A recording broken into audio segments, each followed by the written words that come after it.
यार एक सवाल पूछूं तुमसे। सीधा दिल पर हाथ रखो और जवाब दो। क्या कभी ऐसा हुआ है कि तुमने महीनों मेहनत की और क्रेडिट किसी और को मिल गया?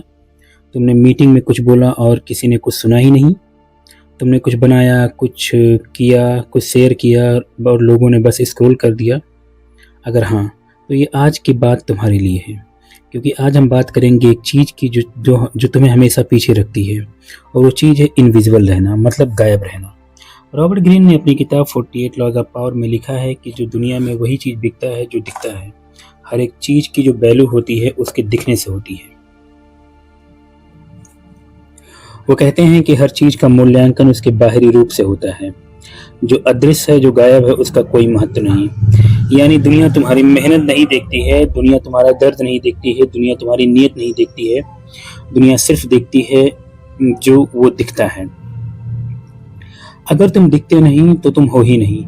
ये कड़वा है, ये अनकंफर्टेबल है, लेकिन यही सच है। अगर अब इसी सच को सबसे पहले इस आदमी ने समझे था जिसका नाम था पीटर बार्नम।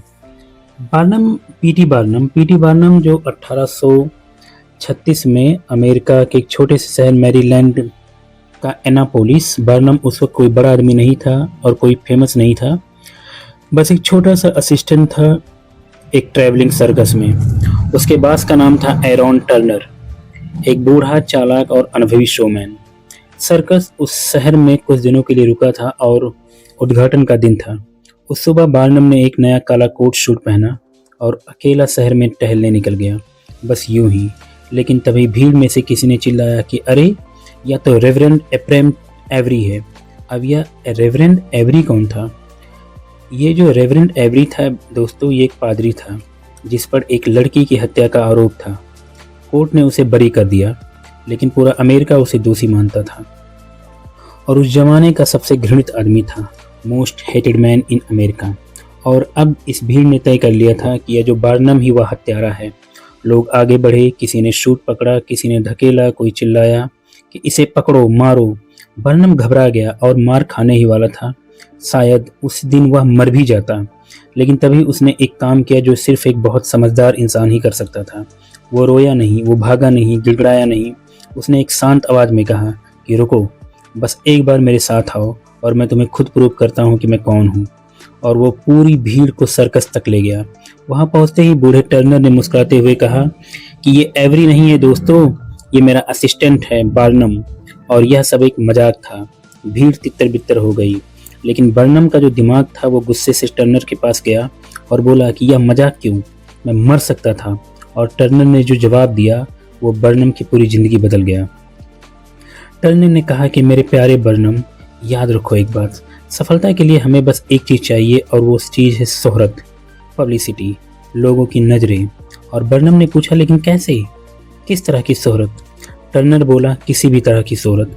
और उस रात एनापोलिस का सर्कस खचाखच भरा हुआ था। पूरा शहर उस मजाक की बात कर रहा था और जो लोग घर में बैठे थे वो भी उठकर बाहर आ गए सर्कस देखने, सिर्फ इसलिए कि उन्होंने कुछ सुना था, कुछ अनयूजुअल, जो कुछ नॉर्मली नहीं होता। और बर्नम उस रात सीख लिया कि दुनिया का सबसे ज़रूरी सबक, क्यूरोसिटी, दुनिया की सबसे बड़ी फोर्स है और अटेंशन दुनिया की सबसे बड़ा करेंसी है। और अब यह सबक बर्नम के दिमाग में घर कर गया। और जब वो न्यूयॉर्क गया तो उसने अपना खुद का एक म्यूजियम खोला और उसका नाम रखा अमेरिकन म्यूजियम। और उसने इस सबक को यूज किया नए तरीके से और भी क्रिएटिव तरीके से। एक दिन उसके म्यूजियम के बाहर एक भिखारी आया पैसे मांगने। बर्नम ने उसे पैसे नहीं दिए, उसने उसे काम दिया।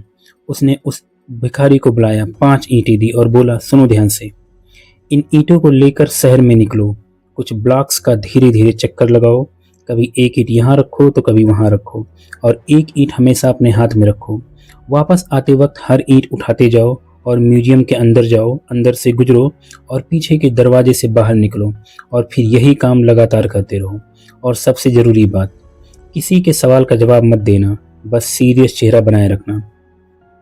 भिखारी समझ नहीं पाया, लेकिन बर्नम ने 2 सिक्के दिखाए और वो मान गया। पहला चक्कर कुछ लोगों ने देखा, सोचा यह क्या कर रहा है। दूसरा चक्कर भीड़ थोड़ी ज़्यादा देर रुकी और तीसरे चक्कर में भीड़ आपस में बात करने लगी, यह कोई सिग्नल दे रहा है क्या, कोई हिडन ट्रेजर ढूंढ रहा है, कोई खजाना तो नहीं ढूंढ रहा है, या कोई पागल तो नहीं। और चौथे चक्कर में भीड़ खुद उसके पास गई, लोग उसके पास गए और जब वो म्यूजियम में घुसा तो वो भी घुस गए। लेकिन म्यूजियम में तो ऐसे घुसना अलाउ नहीं था, तो लोगों ने टिकट खरीदा। कुल मिला के जो बर्नम का मेन काम ये था कि उसके म्यूजियम की टिकट बिके और अंदर जाकर वो उस भिखारी को देखते रहे, लेकिन वो म्यूजियम की बाकी चीज़ों को भी देखने लगे और बहुत से लोग रुक भी गए। पहले दिन हजारों लोग, सिर्फ 5 ईंटों की वजह से। यार जरा रुको और सोचो कि बर्नम ने क्या किया यहाँ पर। कोई एडवर्टाइजमेंट नहीं, कोई डिस्काउंट नहीं, कोई सेलिब्रिटी नहीं, बस एक चीज़, और वो चीज़ थी क्यूरोसिटी। उसने लोगों के दिमाग में एक सवाल डाल दिया, और जब दिमाग में सवाल होता है तो इंसान रुकता है, इंसान फॉलो करता है। यही उसकी स्ट्रेटजी थी और यही तुम्हारी भी होनी चाहिए। लेकिन बर्नम यही नहीं रुका, वो आगे बढ़ा और उसने वो किया जो शायद हम में से कोई नहीं करता। कुछ वक्त बाद उसके शो में भीड़ कम होने लगी, लोगों की इंटरेस्ट कम हो रही थी। अब एक आम इंसान क्या करता? शायद डिस्काउंट दे देता, शायद नया एक एक्ट लाता, कुछ और कहानी लेकर आता, शायद परेशान होकर बैठ जाता है। लेकिन बर्नम ने कुछ और किया। उसने एक एनोनिमस लेटर भेजा और शहर के अखबार को भेज दिया। उसने एक लेटर लिखा और शहर के अखबार को भेज दिया। उस लेटर में लिखा था जॉइस हीथ, जो बर्नम के म्यूजियम में है। जॉइस हीथ का मतलब एक ऐसी जलपरी जो बर्नम के म्यूजियम में है। वो कोई असली औरत नहीं है, वो वेल की हड्डियों और रबर से बनी एक मशीन है। बर्नम एक धोखेबाज है। अखबार ने वो लेटर छाप दिया और उस शहर में हड़कंप मच गया। जो लोग शो देख चुके थे वो दोबारा आए, सिर्फ इसलिए कि वे देखना चाहते कि क्या वह सच में मशीन है। और जो लोग नहीं आए थे वो पहली बार आए, सिर्फ इसलिए कि वो देखना चाहते थे कि यह बर्नम कितना बड़ा फ्रॉड है। दोनों तरफ से म्यूजियम भर गया और तब बर्नम ने समझा वो सबक जो उसने अपनी पूरी ज़िंदगी में फॉलो किया। लोग पॉजिटिव न्यूज़ से कम रिएक्ट करते हैं और लोग नेगेटिव न्यूज़ से ज़्यादा रिएक्ट करते हैं। नेगेटिव न्यूज़ ज़्यादा तेज़ी से फैलती है। कहते हैं प्रशंसा जो होती है वो हवा की तरह उड़ जाती है, लेकिन कंट्रोवर्सी गोंद की तरह चिपक जाती है। अच्छी बात लोग भूल जाते हैं, विवाद लोग याद रखते हैं। आपके साथ भी ऐसा कई बार हुआ होगा दोस्तों, कि जब आपने किसी इंसान के साथ बहुत अच्छा किया होगा, वो भूल गया होगा, लेकिन अगर आपने जरा सा कोई गलती कर दी, वो ज़िंदगी भर उसको याद रखता है।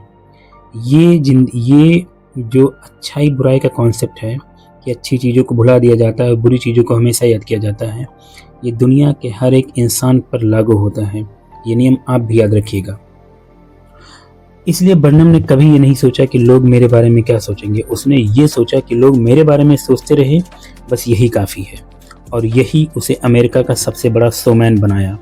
एक ऐसा इंसान जिसके बारे में आज भी लगभग हम और आप 150 साल बाद बातें कर रहे हैं। लेकिन यार ये कहानी सिर्फ बर्नम की कहानी ही नहीं है, यह लेसन इससे भी बड़ा है।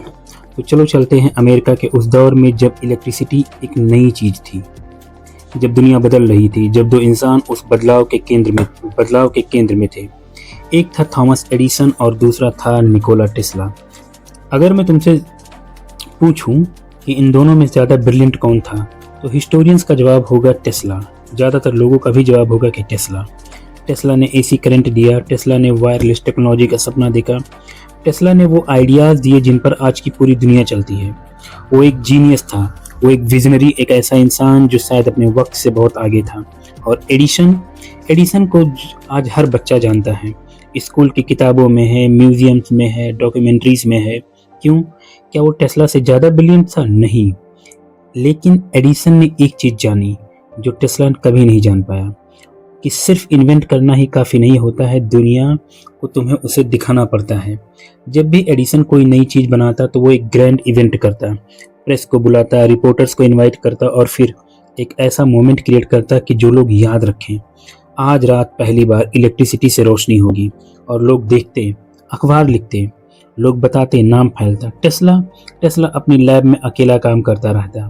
कोई प्रेस कॉन्फ्रेंस नहीं, कोई ग्रैंड शो नहीं, कोई ड्रामा नहीं, बस काम और काम और काम।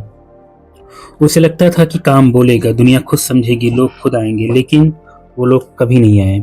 और नतीजा, एडिसन आज इतिहास की किताबों का हीरो है। टेस्ला उस वक्त इतना गुमनाम हो गया था कि जब वो 1943 में अकेले एक होटल रूम में मरा तो दुनिया को कुछ दिन बाद पता चला कि टेस्ला मर गए हैं। माफ कीजिएगा दोस्तों। एक इंसान जिसने लिटरली दुनिया बदल दी, दुनिया ने उसे भुला दिया सिर्फ इसलिए क्योंकि वो इनविजिबल था, वो दिखता नहीं था। और एडिसन इतना कॉन्शियस था कि अपनी इमेज के बारे में कि 1915 में जब नोबेल प्राइज़ कमेटी ने दोनों को एक साथ प्राइज़ देने का प्लान बनाया तो एडिसन ने रिफ्यूज कर दिया। उसने कहा कि अगर मुझे ये नोबेल प्राइज़ टेस्ला के साथ शेयर करना है तो मुझे ये प्राइज़ नहीं चाहिए, और उसने प्राइज़ की इज्जत छोड़ दी लेकिन स्पॉटलाइट शेयर नहीं की। यह सेल्फिश था, हाँ, लेकिन यही पावर का असली गेम था। एडिसन जानता था कि अटेंशन एक लिमिटेड रिसोर्सेस है, जितना टेस्ला को मिलेगा उतना उसे कम मिलेगा, और यह वह होने नहीं देना चाहता था। तो यार अब बातें करते हैं तुम्हारी। तुम कहाँ हो आज? शायद एक जॉब में जहाँ तुमसे कम काम करने वाले लोग तुमसे पहले आगे बढ़ रहे हैं। शायद कोई एक कंटेंट क्रिएटर हो जो दिल लगाकर कंटेंट बनाता हो लेकिन व्यूज़ नहीं आते हों। शायद एक एंटरप्रेन्योर हो जिसका प्रोडक्ट जेन्युइनली अच्छा है लेकिन कोई जानता ही नहीं है, और तुम सोचते हो कि मेरा काम बोलेगा, लोग खुद समझेंगे, मुझे यह सब ड्रामा नहीं करना। पर यार सच बताऊं तो यही बात टेस्ला ने भी सोचा था। तो आज मैं 3 चीज़ें बताता हूं जो इस पूरी लॉ का असली मतलब है। पहली बात, अपनी एक अलग पहचान बनाओ। बार्नम जब भी कुछ करता तो वो कुछ ऐसा करता जो किसी ने नहीं किया था। उसकी एक क्वालिटी थी, और वो क्वालिटी थी अनप्रेडिक्टेबिलिटी। कोई नहीं जानता था कि अगला क्या होगा, और यही लोगों को बांधे रखती थी। तुम्हारे पास क्या है जो दूसरों के पास नहीं है? कोई अलग एंगल, कोई स्टाइल, कोई अलग नज़रिया, कुछ ना कुछ तुम्हारे बारे में तुम्हारे पास हमेशा खास होगा। उसे ढूंढो और उसको शार्प करो, उसे बोल्ड होकर लोगों के सामने प्रेजेंट करो। और दूसरी बात, कंट्रोवर्सी से मत डरो। दुनिया में सबसे बोरिंग इंसान वो है जो हमेशा सेफ खेलता है, जो कभी किसी चीज़ पर स्ट्रॉन्ग ओपिनियन नहीं देता, जो हमेशा दोनों तरफ की बात करता है। ऐसे लोगों को कोई नहीं याद रखता, ऐसे लोगों के बारे में कोई बात नहीं करता। एक जेन्युइन कंट्रोवर्शियल ओपिनियन हजारों न्यूट्रल पोस्ट से ज़्यादा काम करती है, और ये मैंने भी देखा है। मैं भी जब लोगों से कहता कि लोग मेरी बातें सुने, चाहे वो मैं हमेशा लोगों से अच्छी बातें करूं, चाहे मैं ये जानते हुए भी कि लोग गलत हैं, तब भी मैं अच्छी बातें करता था कि सामने वाला इंसान नाराज़ ना हो। और इससे अंत में मैंने अपनी ही वैल्यू खो दी। तो हमेशा अपना एक वैलिड पॉइंट रखो, चाहे वो सही हो चाहे गलत हो। अगर सही के साथ हो तो सही के साथ रहो, गलत के साथ हो तो गलत के साथ रहो। इससे तुम्हारी वैल्यू हमेशा बनी रहेगी, क्योंकि वो रियल होती है। क्योंकि भले वो कंट्रोवर्शियल लग रही हो लेकिन वो कन्वर्सेशन स्टार्ट करती है, लोग उसे शेयर करते हैं, चाहे एग्री करने के लिए शेयर करें चाहे वो डिसएग्री करने के लिए शेयर करें, दोनों तरफ से नाम तुम्हारा ही हो रहा है। और तीसरी बात, खुद को हमेशा री इन्वेंट करते रहो। पिकासो एक स्टाइल से फेमस हुआ लेकिन वह उसी स्टाइल में कभी स्टक नहीं रहा। जब लोग उसकी असली पेंटिंग का अंदाज़ा लगाने लगते तो वो हमेशा डायरेक्शन बदल लेता, क्योंकि वो जानता था कि जब लोग तुम्हें प्रेडिक्ट करने लगे तो तुम्हारी पावर ख़त्म होने लगती है। तो एक वेस बनाओ, एक पहचान बनाओ, लेकिन फिर लोगों को टाइम टाइम पर सरप्राइज करते रहो। यार अगर अब एक बार फिर उस कमरे में चलते हैं जहाँ 100 लोग खड़े हैं और एक इंसान कोने में खड़ा है अकेला। क्या वो हमेशा वहीं खड़ा रहेगा? नहीं, लेकिन तब तक जब तक वो खुद कुछ नहीं करेगा। दुनिया तुम्हारा इंतज़ार नहीं करती, दुनिया तुम्हारे टैलेंट को डिस्कवर करने नहीं आएगी। तुम्हें खुद दरवाजे खोलने पड़ेंगे, तुम्हें खुद कमरे में घुसना पड़ेगा, दरवाज़ा तोड़ना पड़ेगा, तुम्हें खुद अपनी स्टेज लेनी पड़ेगी। रॉबर्ट ग्रीन ने कहा है कि जो दिखाई नहीं देता वो मानो है ही नहीं। दिखो, कॉन्ट्राडिक्ट करो अगर ज़रूरत हो, सरप्राइज करो अगर ज़रूरत हो, अनकंफर्टेबल करो लोगों को अगर ज़रूरत हो, लेकिन कभी भी इनविजिबल मत रहो, क्योंकि इग्नोर होना सच में सबसे बड़ी हार है। तो ये था law number 6, 48 laws of power का। मेरे ख्याल से आपको ये लॉ समझ में आया होगा। आपसे हमेशा से ये एक मैं बात कहूँगा कि किसी भी, चाहे वो रिश्ता हो, चाहे वो गेम हो, चाहे फैमिली हो, चाहे कुछ भी हो, अगर आपको लगता है कि आपको इग्नोर किया जा रहा है तो तुरंत उस पैटर्न को तोड़ो, चाहे कुछ गलत ही करो, लोगों का अटेंशन अपनी ओर ज़रूर खींचो। इससे तो हमेशा रिलेवेंट रहोगे। तो बनते हैं, आई होप आपको ये लॉ समझ में आया होगा। तो बनते हैं, मिलते हैं अगली लॉ के साथ। Thank you so much.